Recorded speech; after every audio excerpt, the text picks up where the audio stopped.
monthly speaker session uh, hosted by the Pacific Inclusive Research. Hosted by the Pacific Inclusive Education Research and Resources Center. We call that PEER for short. Uh, our Peer Center is managed by faculty and staff here at the Center on Disability Studies located on the University of Hawaii at Manoa campus. The overarching goal of our center is to nurture untapped talents through inclusive practices. To reach this goal, we host monthly speaker sessions as well as an in-person symposium that focuses on building awareness on neurodiversity and twice exceptionality. Our speaker series and symposiums are made possible through funding from the U.S. Department of Education, Jacob K. Javits Gifted and Talented Education Program grant. Each month of our speaker series will focus on a different topic and perspectives from speakers in the areas of inclusion, neurodiversity, and education. I'm happy to introduce today's speaker, Ms. Roxanne Bowden. Roxanne is the executive director and a founding member of Aloha Independent Living Hawaii, with over 30 years of experience in the independent living field. Inspired by her family's lived experiences with disability, including siblings, a late father, and her current caregiving role for her mother and brother, Roxanne brings both personal insight and professional dedication to her work. A graduate of Hawaii Pacific University with a degree in psychology, she has held leadership roles across multiple independent living organizations in Hawaii and the Pacific, and helped launch new programs in Guam and the Commonwealth of the Northern Mariana Islands. She also served as special programs coordinator, acting as the liaison for San Diego State University's Rehabilitation Community Educational Program, and as a coordinator for the National Technical Assistance Center for Asian Americans and Pacific Islanders with Disabilities. Her community involvement includes serving on advisory committees, nonprofit boards, and advocacy coalitions statewide. And she is a proud Weinberg Fellow. Outside of work, she's a devoted mother to her two children. Today, Roxanne will share how Aloha Independent Living Hawaii incorporates inclusive practices to guide their workplace culture. We will explore the real-world job accommodations that her team has implemented to foster accessibility, empowerment, and success for everyone. And so, without further ado, I would like to welcome today's speaker, Ms. Roxanne Bowden. Aloha. Thank you so much, Kendra, for that beautiful introduction. And thank you everyone for coming to hear my presentation. Again, I'll be presenting about my Center for Independent Living and the experiences I have as an employer for my employees with different disabilities. Okay.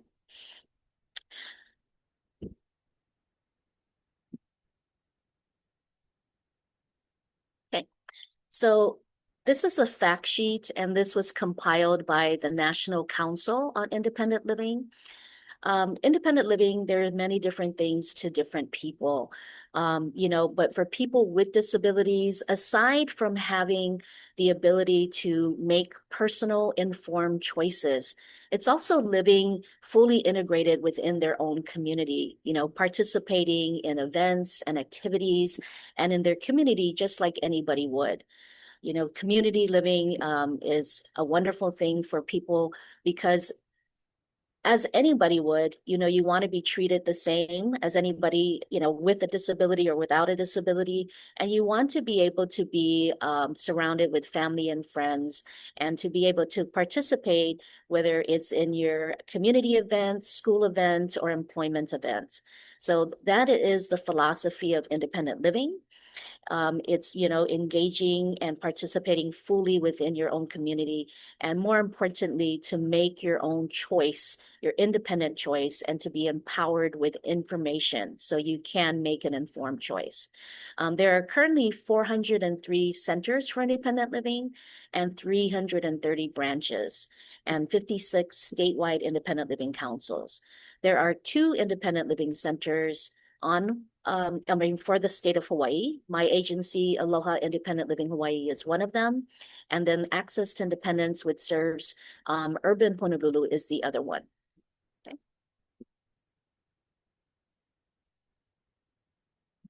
All right. So my organization was founded in 2009.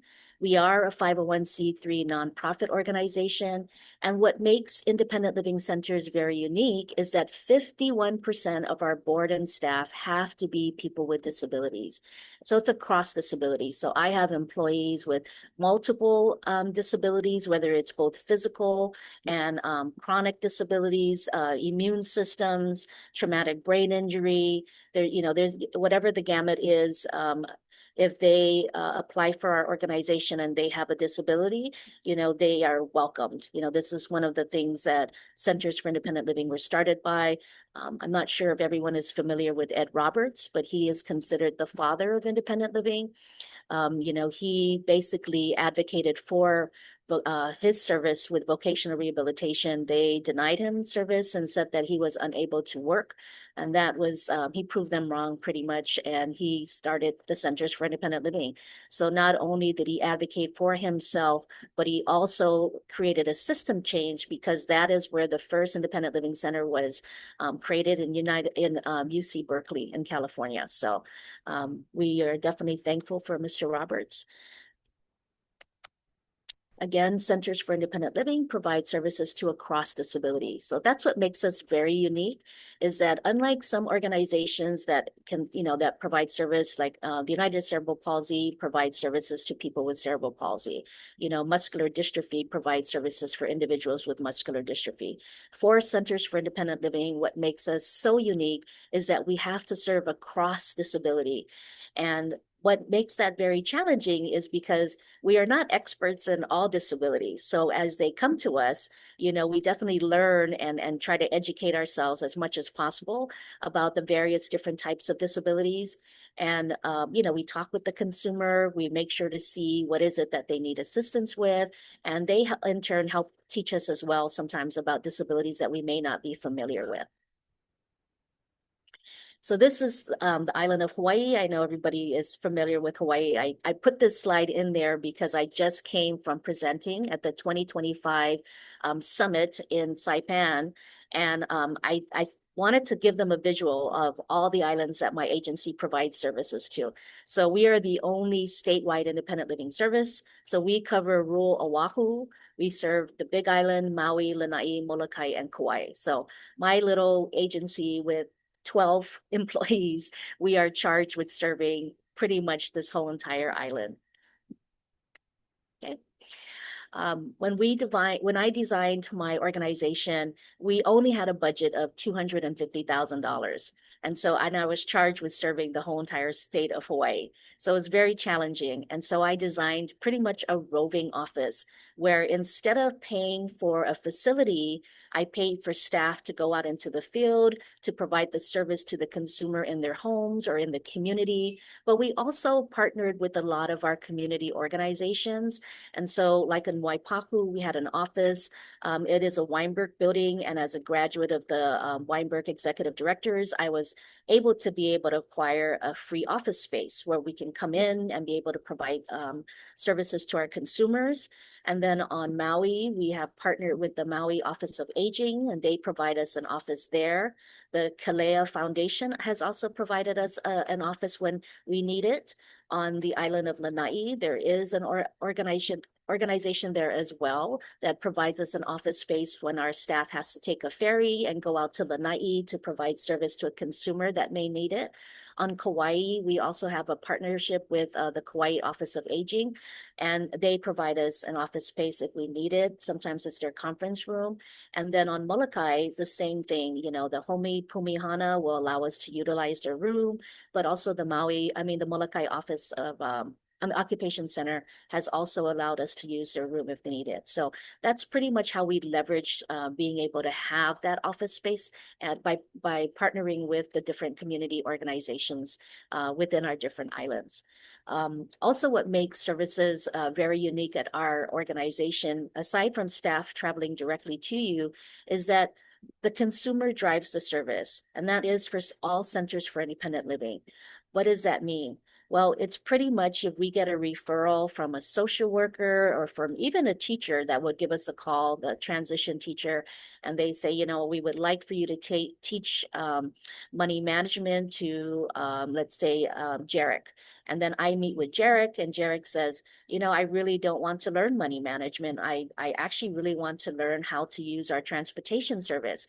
Because it's Jarek's goal, not his teacher's goal, I have to, at that moment, create the plan based off of Jarek's request, which is to learn transportation. So we would have an independent living plan where the staff member as well as Jarek would sign off on identifying what the goal is, indicating the start date of when we're going to work on that particular goal, and when he accomplishes as well, it will be signed as well. Now that doesn't mean we can't go back to the original request by his teacher and say, well, would you like to explore learning some money management skills?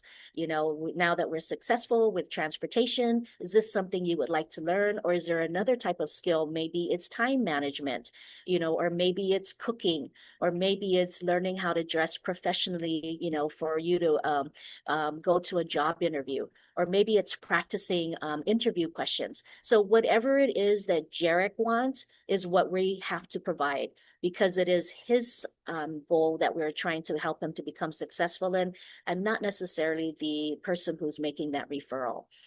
Another thing is that when the referrals come in, that is a question that we will ask. Our individual, our clerical person who takes the request for service will always ask that the consumer provide consent for you to make the referral to our organization. That's another way that we help establish consumer control, because what we don't want is to give the consumer a phone call and say, hi, my name is Roxanne with Aloha Independent Living Hawaii, and I'm giving you a call because you were referred by, Kendra from the university. And they are saying, well, I do not know who you are. I did not give Kendra permission to give you my phone number. Why are you calling me? And then, that already breaks down the trust level. And it's so important that we establish trust with our consumers. They are letting us into their lives, their personal lives, and sometimes their personal home, their homes. And so we want to establish that trust factor from the very beginning. Okay. We are mandated to provide 5 core services. The first one would be information and referral. Let's suppose that you are a parent and you have a mom or dad, and that you're caring for, and they are now reaching that level where you notice signs of dementia or Alzheimer's, and you're not really sure what to do. If you give our agency a call, that is something that we can refer you to the appropriate organization if we don't have that information for you. Each one of our staff members live in different counties, and services vary depending on the county that you live in. So it's really important for our staff to be very knowledgeable about the different types of services that each of their island provides. So when a consumer gives them a call, they have that information at hand. Okay? The second one is peer counseling. Again, because 51% of our staff members are people with disabilities, you more than likely will encounter a person with a disability that's going to be providing you service. So right there, you have a peer that would be able to understand, the types of challenges that maybe you are facing, not just living in the community, but also accessing services. So, you can talk with them. There's a way for you to be able to relate to them because they understand you. And it just makes it a little bit easier when you are a person with a disability walking into an organization and you see someone that, resembles you, that looks like you. So I think that helps out a lot. With our peer counseling, we have what our agency has done is we established 7 different peer support groups. So we have 3 different private Facebook groups. One is the Aloha Independent Living Blind and Visually Impaired group, and we have about 19 members. The second one is our Big Island Deaf and Hard of Hearing group, and there's 132 members. And then our newest group is the Wheelchair Life Hawaii, which has 53 members. So all of this is controlled by us, the staff members, who we will allow to come in. We will make sure that, we know who they are and they're there for the right reasons, because again, it is a private Facebook group. We established this several years ago when we realized that some of the younger generation, this is their mode of getting information. they utilize social media much more than our more mature audience. And so when we established this, I think we were one of the first centers for independent living that even had this. So I know that other centers were watching us just to see, how this is successful for us. Is it working for us? And we have found that it's a wonderful way for distributing information within the communities, whether it's an event specifically for the blind and visually impaired, or whether it's events for deaf and hard of hearing.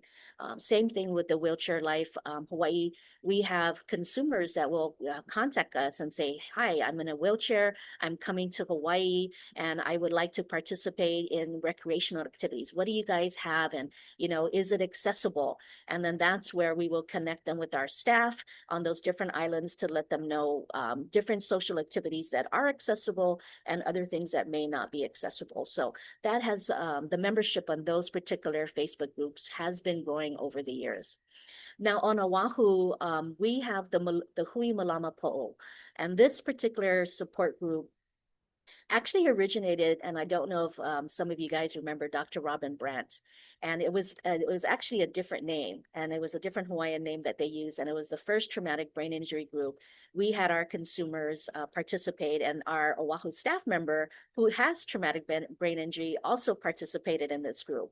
Well, when Dr. Robert Grant left the island of Hawaii, she reached out to me and said, "Roxanne, is this something that your agency can continue? Because they need the fellowship, they need the facilitator, they need the support." We said, "Absolutely." So Thomas, who has traumatic brain injury and is our Oahu IL specialist, helps to facilitate this particular group. So there are many different activities that they do. It's all part of their cognitive therapy. They also create little bags for individuals using their walkers or wheelchairs, and they donate that to consumers at the Rehab Hospital of Pacific.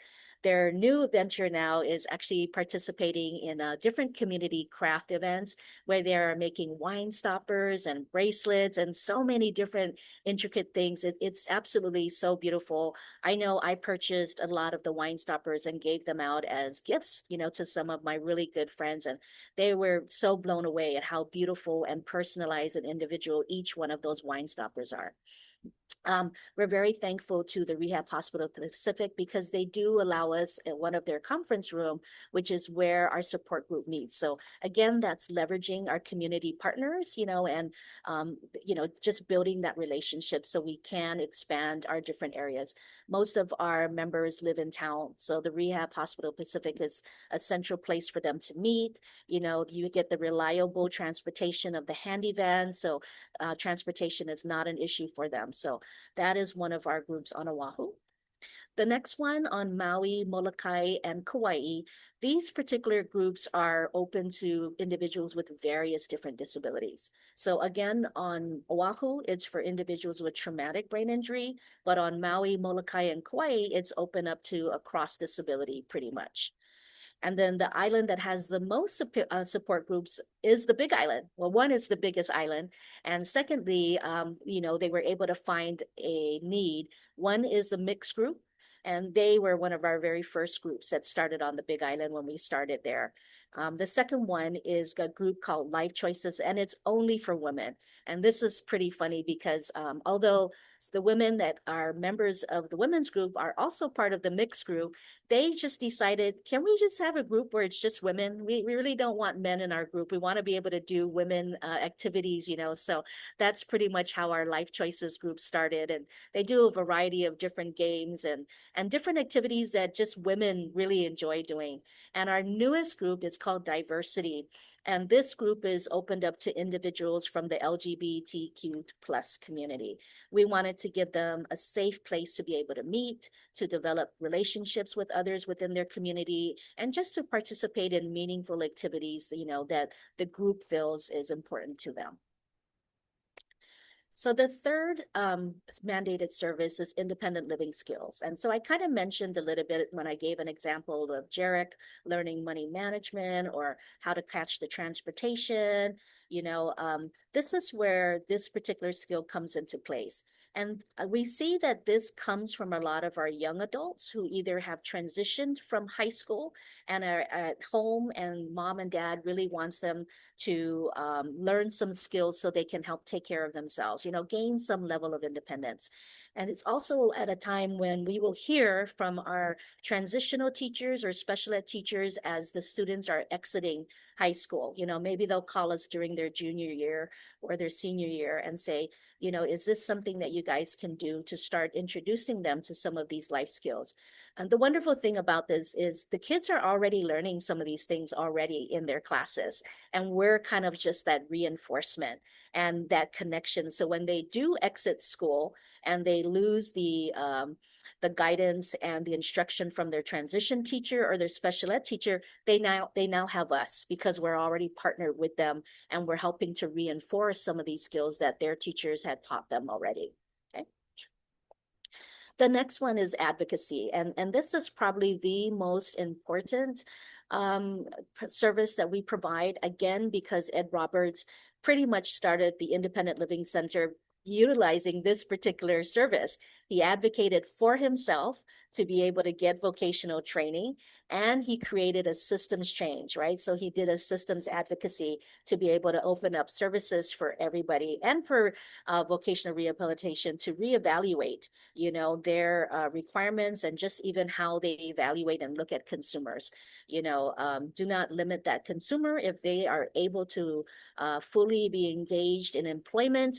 It should the counselor should work with the consumer and with the vocational or the employment agency to see how they can provide the accommodation so that way that particular consumer can be successful in their employment. And the last one is transition. We have been providing this service, Centers for Independent Living have been providing this for many, many years, but they now named it. And this is the transition where we help consumers that have either been institutionalized in a nursing home or in a skilled nursing facility to help them to get back to be integrated in the community and to help them live independently. But also, it's also helping those young adults to transition into their next stage of life, whether it's employment, whether it's higher education, or just living independently. Okay, these are some photos of me doing a presentation at Waipahu High School. So I serve again the rural areas of Oahu, and that's Pearl City down to Makaha and Mokuleia out to Kahaluu. So the west side and the north shore side. And this particular parent social media post gave us permission to share this. And Thomas, our staff member who I mentioned, who facilitates our traumatic brain injury group and also has traumatic brain injury, is teaching Alika in his home. So right now, this is what the mom had posted. She said, let's fully embrace the power of setting and reaching life and SMART goals by seeking mentorship with Aloha Independent Living Hawaii. Last summer was truly exciting for Alika as he acquired the new cooking skills. He learned about recycling and mastered doing laundry. Now he is determined to effectively manage his time between home, school, and his potential internship, while also prioritizing building his physical strength. So we felt that it was really important to put in a parent's perspective, right? Because mom is the one who called us and said, can you folks come out and help Alika? And aside from some of these things that mom has mentioned, Alika has also participated in some social activities. Thomas has also assisted some other young adults on the west side, and he realized that a lot of them didn't really have a big social network. So he got together with the three of them. I think they're three young gentlemen, young adults, and they took them out to an activity that they wanted to go to. And I believe it was the zoo. Everybody wanted to go to the zoo. So Thomas picked them up and they all had a field trip on the weekend to go to the zoo. So, it's exploring not just your individual goals, but also hoping to connect you with other peers in your community, so you can develop that social relationship. Okay, I'm sharing this particular one because I'm very proud of this service. This is an additional service that my agency provides. And the reason why we were so fortunate to have this is we had a wonderful donation of an older, accessible van that was donated to our agency. Initially, we did not have funding to be able to utilize this particular van. And so the agency pretty much just used it just to transport our consumers if we needed to go to an event within the agency or even just our staff. But because of COVID, the CARES Act funding opened up. And so what we did is all the centers for independent living received money, and we were charged with providing support services to individuals affected by COVID. And so what my agency did is we sent out a survey to all of our consumers to ask them what was their greatest need at this particular time. Transportation was one of those biggest needs. And what we found out specifically on the Big Island, which is where the van was at, is that those that utilize the public transportation, if you had an accompanying maybe family member or caregiver, they would not allow you to transport or for that particular person to come with you in their transportation.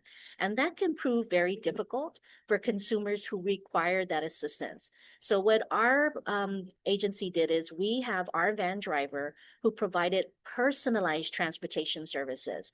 So again, what separates this is that if Kendra needed transportation and she reserved the van for today, Wednesday, and said, I needed to go to the University of Hawaii and the Hilo campus, can you please take me there? But I also need to stop by and visit my doctor because I need to pick up a prescription, and then I have to go to Long's and fill it, and then I also have to do my blood work over here. Our transportation will take Kendra to all those places. So there's no time limitation. And one of the things about the transportation on the Big Island is if they do provide you transportation for the doctors, which they do, they will pick you up and they'll provide you transportation to go to your doctors. But they do not provide you transportation to go and pick up your prescription at a pharmacy or pick up or go get your blood work at, wherever you're supposed to do your blood work at, which doesn't make sense to us because if you go to the doctors, more than likely you're going to have to refill your medication and they're probably also going to need to, get some blood work done from you. So that to me is a wraparound and they need to be able to provide that. But since they don't, that's something that we do. Shopping I have here because what I found out is on the Big Island, some of those transportation that would pick up our kapuna and or people with disabilities and take them shopping, there was like a 15-minute time limit. That is ridiculous because consumers, it's probably going to take them 5 minutes just to get off of the van, especially if you're utilizing a mobility aid, whether it's a wheelchair, a rollator, a walker, or even a scooter. And then for you to access, from the parking lot to the facility, whether it's a shopping center, Foodland, or, whatever the local shopping center is there, that's another 5 minutes. And then you have to go and find your item and then go to the cashier and purchase it. It's not going to take 15 minutes. And so what our transportation service does is we help our consumer. We'll take them to the grocery store. Our shopper will assist the consumer with retrieving items on the top shelf, or maybe it's the lower shelf. If your shopping bag is too heavy, we'll help carry that, with you. So again, it's very, very personalized, and they find that very helpful because there's no time limit. If it takes you 30 minutes to go shopping, wonderful. If it takes you a little bit longer, 45, because we had to go to two different stores because it's not done at this one store, that's fine. That day it's dedicated towards you. Here we go. We talk about the medical appointment. So aside from having your caretaker or your caregiver ride with us and you, if that's something that you need. If you don't have one, our driver will be able to accompany you to your medical appointment. We found this most especially useful for our consumers who are blind or visually impaired, because during COVID, they would just drop you at the outside of the building. Well, how can the consumer know how to navigate to the front of the building? And when you get in the building, how would they know where to go to that particular office? So our driver will personally accompany you to make sure you get to the appropriate doctor's office. In addition, if you need some assistance in filling out your paperwork, maybe you have some physical disabilities where you're not able to hold the clipboard and fill it out, that's something our consumer can help, I mean, our driver can help fill out for you. In addition, if you have a service animal and the doctor does not allow the service animal maybe in the examining room, our driver is more than willing to watch your service animal until you exit your appointment. The next one is laundry. Not everybody is fortunate enough to have a washer and dryer, and so they do utilize, the public laundry. Our driver is able to assist you carrying your baskets and assisting you loading the washer and the dryer, and then bringing back your laundry basket to the van. And then when they, drop you back off at your home, bringing that laundry basket back up into your home as well. And finally, advocating our consumer will help transport our consumers, because we do encourage them to advocate for themselves in community meetings. Maybe it's the mayor's meeting or you're having a neighborhood meeting. We want them to share their life experiences with our lawmakers so they understand firsthand the different challenges that they are facing in their county, on their island. It could be the inaccessibility of there's no curb cuts, or maybe there's not enough traffic lights, the walking light, or maybe the lights where the pedestrian walk light is not making a sound. So people who are blind can't hear the clicking sound, so they know when to be able to cross it. So we want our consumers to share that with our lawmakers so they can make those system changes. And if needed, our van driver will also advocate for the consumer themselves. So when you call our organization, there's many ways for you to get in contact with us. One is you can go onto our website, it's www.alohailhawaii.org. We do have a contact form on there. You can fill it out. Those forms go directly to me. And once I receive the referral, I will then refer it over to our deputy director, who reviews all requests for services and will assign it to the appropriate IL on the appropriate island. Another thing is just calling our referral line, which is 808-339-7297. We have one of our clerical staff answer all the phone calls coming in. There's a request for service form that she will ask you a bunch of questions, and we'll fill that out. Again, that goes to our deputy director, who will then assign it. If you have access to email, you can email me directly, info@alohailhawaii.org. If you're working with an organization, more than likely they have our request for service referral form, and they can send it in to us either by email or by fax. Again, anything via email or fax comes directly to me, and then I give it to our deputy director. Once we get that referral and you are assigned an IL specialist, the IL specialist will meet with you, whether it's in your home or if you're fortunate enough to come into our office, they will do that and sit down and meet with you. It's a bunch of forms that need to be filled out. Very important that with that is your independent living plan. Again, because it's consumer directed, we want to make sure that these goals are your goals, because it's not my goal.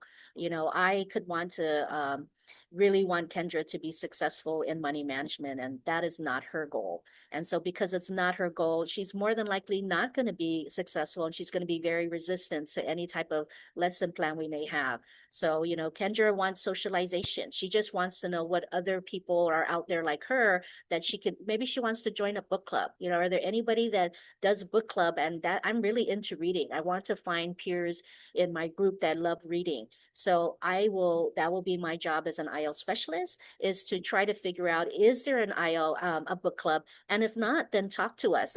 My IL specialist will either talk to my deputy director or myself and say, hey, I discovered a need. I think we should establish a book club, because we have Kendra who's interested. We may have other consumers that might be interested, and we have the makings of a whole nother support group. So, that's something that we want our consumers to participate in. It's having them fully participate in their independent living plan. Just so you know that we do work with other agencies, like we said, normally they'll be referring to us, whether it's vocational rehabilitation or whether it's other nonprofits that maybe we provide a certain service that they don't. So we will work collaboratively with them. The consumer would know because we would let them know, like, hey, you are a veteran and maybe you're coming to us to try to apply for services. So they will know that we would be working with the VA to be able to try to help you to get services. So it's a dual agency. We'll do our part to help you make sure that you get all the information you need, make sure you get connected to a counselor from the VA, and then work with our consumer to try to help them to be as successful as possible in fulfilling the requirements that they need as instructed by the VA counselor. Okay. Um, all of our services as Centers for Independent Living, they're all 100% free. So we do not charge for our services. So that's what makes it really wonderful.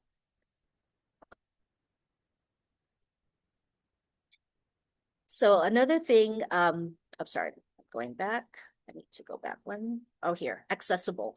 So aside from being accessible in terms of our consumers, serving our consumers out in their home, when we do our outreach or out in the community, our information needs to be accessible as well. And so our brochures are in English, Hawaiian, Japanese, Tagalog, Chuukese, and Marshallese. And if you have a question as to why is it on with these particular languages, it's because we did a look and we reviewed all of our uh, ethnicities within our intake form, and we found that these are the most consumed. These are our consumers fall into these areas, and so we wanted to make sure that we had that language accessibility for them. Additionally, we have it in large print for those who need things to be seen in a larger print or in Braille upon request. If you require a sign language interpreter, American Sign Language interpreter, that is something that we will hire at the time of your intake. And so that way you have the information that you need.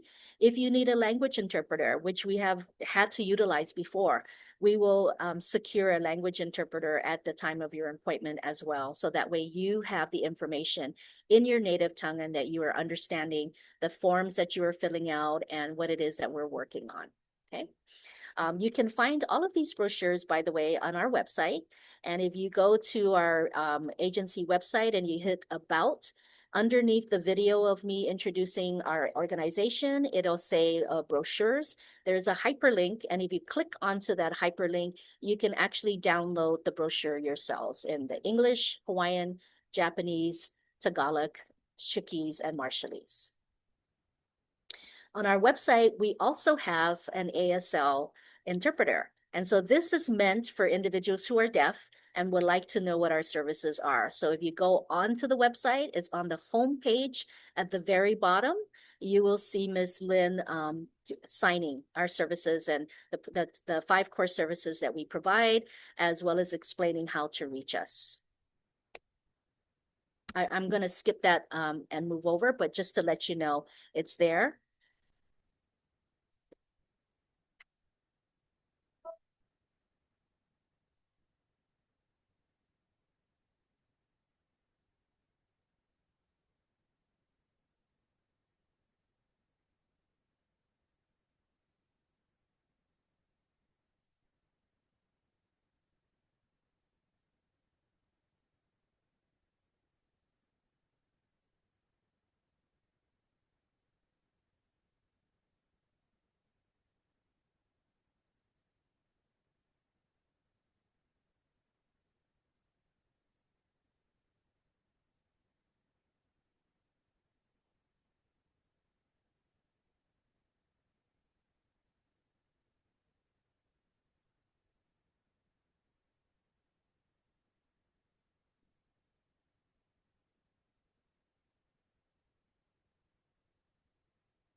So if you're wondering why there's no captioning, it's because it's meant for people who are deaf. If you're able to read, you can read the information on our website. So I bring that up because when I presented to the summit, I presented this in the summit and I showed them because I was really trying to emphasize the access in terms of accessible to all different disabilities group. One of the questions, because it was being shown, to the group of the individuals, is why were there no captioning? And I said, well, because if you go on our website, you can literally read all the services that we provide. This was meant specifically for our deaf community who, they use ASL. So it's to be able to communicate with them in an accessible format for them. All right, and I think this is where this particular presentation is why I was called for. So I want to talk about my personal experience. And again, we mentioned that 51% of our staff and board members are people with the various different disabilities. We had a consumer, I'm sorry, we had a staff member who was blind. And with this particular employee, she was our clerical staff in the Hilo office. And what we did is we made sure that she was connected with Department of Vocational Rehabilitation. It's one of the things you really need when you're starting employment is to make sure you have a counselor from vocational rehabilitation.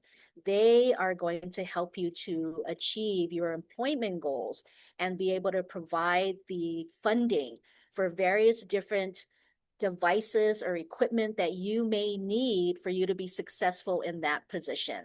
So with our particular clerical staff, she is going to be scanning things, she's going to be reading emails. And so what vocational rehabilitation paid for are a lot of talking equipment. So, she had this printer that would read out loud to her. So she understands what is it that she's reading? What's the document? So this particular employee acquired her blindness later in life, so she did not start off reading Braille. So she was able to see and read until later on. There's a degenerative disease that ended up happening with her eye, and she lost her vision.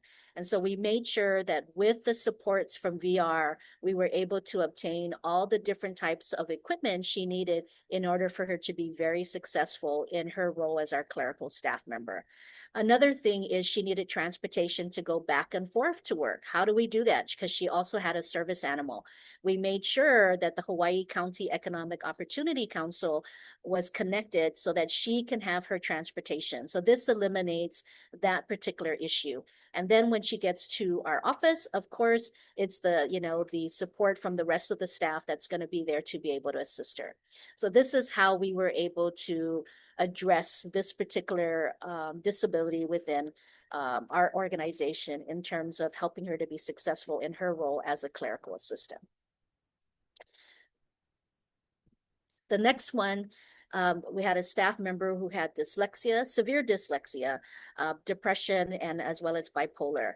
This particular staff actually requested and said that they needed a workplace assistant to be able to work with this, with our employee. And they only had the ability to work with the workplace assistant for 4 hours. So 4 hours, the staff member would work independently. Then the other 4 hours, the workplace assistant would be able to come online and be able to assist them with reading their emails, with crafting it because of his dyslexia. They needed assistance in writing and generating those emails, whether it's also researching through different policies or, reading through the emails for different community events that this person needed to participate in. Those were the type of things that we did to be able to accommodate the staff member. In addition, because of the various different uh,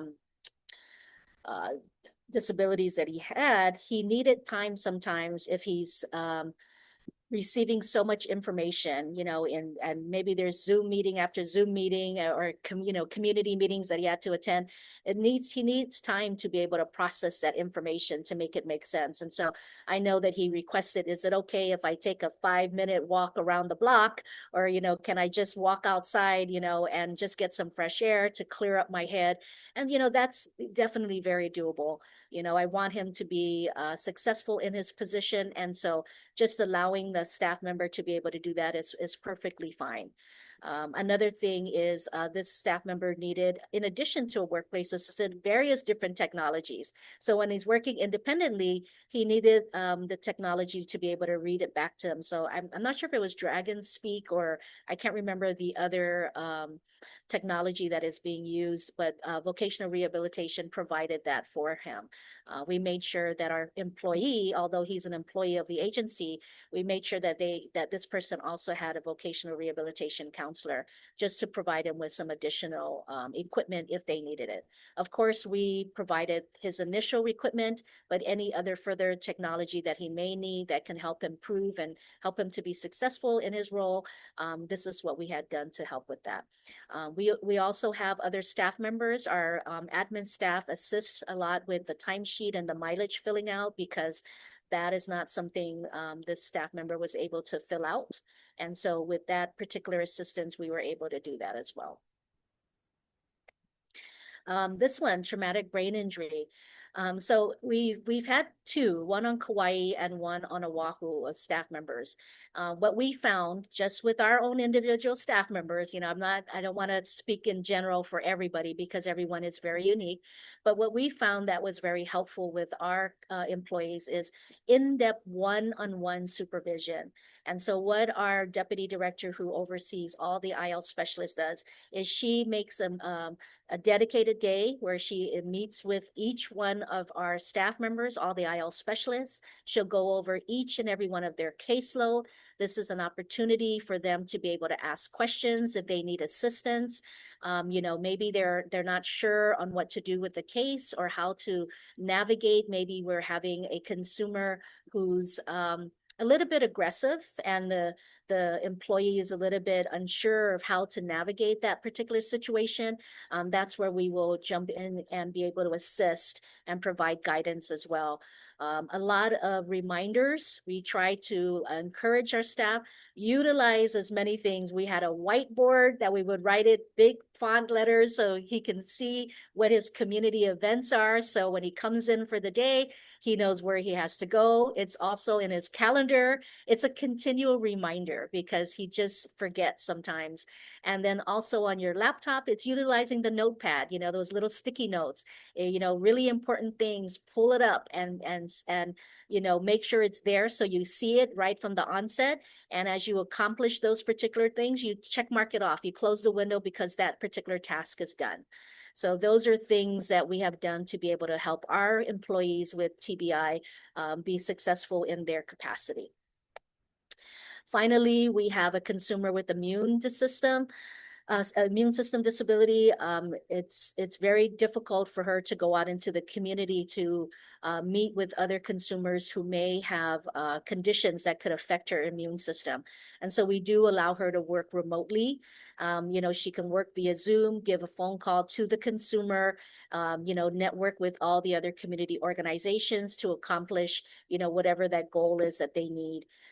We also had allowed her to be able to it was very unfortunate because her mom, who was in a nursing home, she had her sister assist with that. And unfortunately, her family member passed away. And so mom was left by herself in a nursing home and there was nobody to be able to assist. So she asked us, is it okay if she relocate to be able to, be on the ground to be able to help her mom who's in a nursing facility? And we allowed that because it did not diminish from her ability to be able to do her job.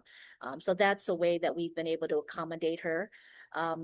Another thing that I did as the employer for Aloha Independent Living Hawaii is we understand that our staff is very much in need of our medical care, our health benefits. So our agency pays 100% of our medical, our dental, and our vision benefits for our employees. They don't contribute to it. We want to make sure that they have their paycheck. We know that Hawaii is probably the most expensive state that we live in. And if this is one way that we can help offset, that expense for them, and it's something that's very necessary, that is something that I implemented from the very beginning. In addition, as a nonprofit, and as the executive director, there are a lot of times I'm unable to go on leave. And so I have this overrunning of multiple days of leave that I'm just unable to take before the ending of the year. So I had established a policy that if you have a certain amount of leave and there's another staff member that maybe they ran out of their PTO for sick leave, you can donate your leave to that particular employee. So that way the employee is not working without getting paid, and they will be able to have that coverage. And so I know when our human resource department is our agency that we contract with is Pro Service, and they were letting me know that that's something they had not heard of from a nonprofit before. But I said, we have a lot of staff members who have to go for medical treatment, and when they live on the Big Island, the only way for them to get that necessary surgery, whether it's hip surgery or knee surgery, is they have to come to Oahu, and two of them had to go to Kaiser Hospital. And so the major surgery happened on Oahu, and some of them would run out of their PTO for sick leave or vacation for their recovery, because it can take anywhere between 3 to 6 months depending on the staff member. And so I know that I personally donated a lot of my unused PTO to that particular staff member, so they did not have to worry. They can be able to recover and know that they were being covered. In addition, something that I do offer my employees, because they are moms, they are also caregivers, there are siblings to other individuals with disabilities within their family, is they have a choice to decide if they want to be working full-time, that's 40 hours, or part-time, and that's 30 hours. And I give them that opportunity because when I first started it, we had a young mom, and she had kids that are still in school, both elementary and in middle school. And at 2 o'clock, she needs to go to be able to participate in some school events or after school activities for her children.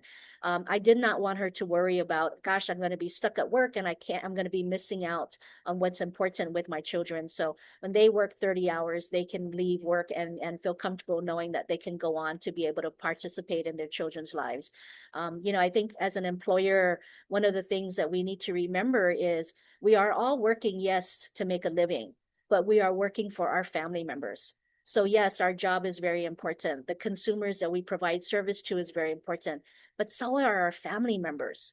We are working for them. We are working for us to be able to provide a livelihood for them, but also for them as well. And so we need to be mindful as an employer, that our family matters are just as important to our employees as they would be for anybody else. I never want my employee to ever feel conflicted about having to go to a family event, whether it's a funeral or whether it's some other event, because they don't have enough time off, or, because they have requirements of the job that they have to do. We will pitch in and be able to try to assist as much as possible if it's a project, but otherwise, if they have the availability and it's not going to hurt their day at work, there's no problem for them to be able to take that time off to be able to be engaged with their family members. Okay. And Oh, that's, sorry. I'm sorry to interrupt you, Roxanne, but we are actually just out of time. Oh, sorry. I'm done. I'm Um, done. That was it. That oh, was it. Yes. yes. I'm wondering if it's possible to leave your contact information on the screen. And Yes. I wanted to share with everyone that a recording of this session, as well as uh, Roxanne kindly provided us with her slide deck, will be available on our website. And I know that there are some questions though. So Roxanne, if you are open to hearing some questions after this meeting, I would really appreciate that. Or if it'd be possible to send you questions via email in the future. And everyone, I know it's 12:30 now, but if you are able to, please complete our session evaluation form. This really is so helpful in providing to our funder the great sessions that we've been having, as well as prepare for future sessions in the future. So I'm going to conclude and thank again, Roxanne. Thank you very much for sharing so much more about the organization. I personally learned a lot. And thank you very much for sharing more about the job accommodations that you provide and the strategies that you use. So they're all very helpful. Thank you very much for being with us today. That 1 hour went by very quickly. So thank you again. Thank you. Thank you everyone for attending today. And I believe a few people have some questions.